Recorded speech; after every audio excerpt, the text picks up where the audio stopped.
অবিভক্ত দৰং জিলাৰ ভূঞাখাট গাঁৱৰ সাংস্কৃতিক কৰ্মী সুকন্ননী ওজাপালিৰ শিল্পী কৌতুক অভিনেতা তথা সাংবাদিক বাপন শৰ্মাই আগন্তুক 2021 বৰ্ষৰ 1 জানুৱাৰীত সাংবাদিকতা জীৱনৰ সুদীৰ্ঘ 30টা বছৰ অতিক্ৰম কৰিব। সেই উদ্দেশ্যে টংলা মিডিয়া সাৰ্কুল আৰু ভূঞাখাট সাহিত্য সভাৰ উদ্যোগত সাংস্কৃতিক কৰ্মী বাপন শৰ্মাক 30 বছৰীয়া বৰ্ণিল যাত্ৰাৰ স্বীকৃতি স্বৰূপে অহা 1 জানুৱাৰীত নিজ বাসভৱনত সম্বৰ্ধনা আৰু সৈয়দ জিছাৰ জেফ্ৰী সোঁৱৰণী গ্ৰাম্য সাংবাদিকতা বঁটা প্ৰদান অনুষ্ঠান আৰু সংবাদ ক্ষেত্ৰখনৰ শেহতীয়া গতিধাৰা মফচলীয়া সংবাদকৰ্মীৰ সমস্যা শীৰ্ষক আলোচনা চক্ৰ এখনৰো আয়োজন কৰা হৈছে।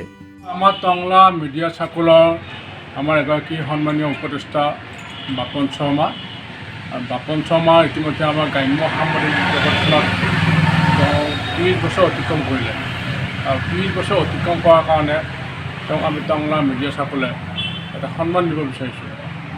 11 বজাত হ'ব লগা সম্বৰ্ধনা আৰু বঁটা প্ৰদান অনুষ্ঠানত সঞ্চালনা কৰিব জ্যেষ্ঠ সাংবাদিক হৰেশ্বৰ কলিতাই। লগতে আলোচক মণ্ডলী হিচাপে উপস্থিত থাকিব সাংবাদিক দীপেন্দ্ৰ নাৰায়ণ কোঁৱৰ, গৌতম জ্যোতি তালুকদাৰ, ধীৰেন মহলীয়া আৰু কনক সেন ডেকাই।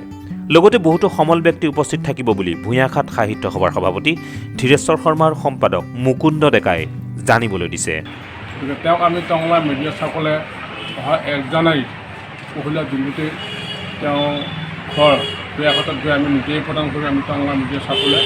আৰু এই বঁটাটো হৈছে সৈয়দ জিছাৰ জেফ্ৰী সোঁৱৰণী বঁটাৰ লগতে তেওঁক আমি এখন মানপত্ৰ, এখন গামোচা, জাপি, শৰাই আৰু নগদ ধন আমি প্ৰদান কৰিম। ভেৰগাঁৱৰ পৰা তীৰ্থ শৰ্মাৰ ৰিপৰ্ট, সংবাদ লহৰ। NH ডিমৰীয়া বিবাহ পাৰ্টিৰ লগতে অন্যান্য মাংগলিক অনুষ্ঠানৰ বাবে অত্যাধুনিক সা সুবিধাৰে সমৃদ্ধ এখন হোটেল এণ্ড ৰেষ্টুৰেণ্ট, য'ত আপুনি লাভ কৰিব উপযুক্ত পাৰ্কিং ব্যৱস্থা, শীততাপ নিয়ন্ত্ৰিত কোঠা, সুস্বাদু আহাৰৰ সুন্দৰ পৰিৱেশন। আপুনিও আহক ক্ষেত্ৰীৰ খালৈবাৰীস্থিত NH ডিমৰীয়ালৈ আৰু কটাওক এটি স্মৰণীয় ক্ষণ। যোগাযোগ 8876698262।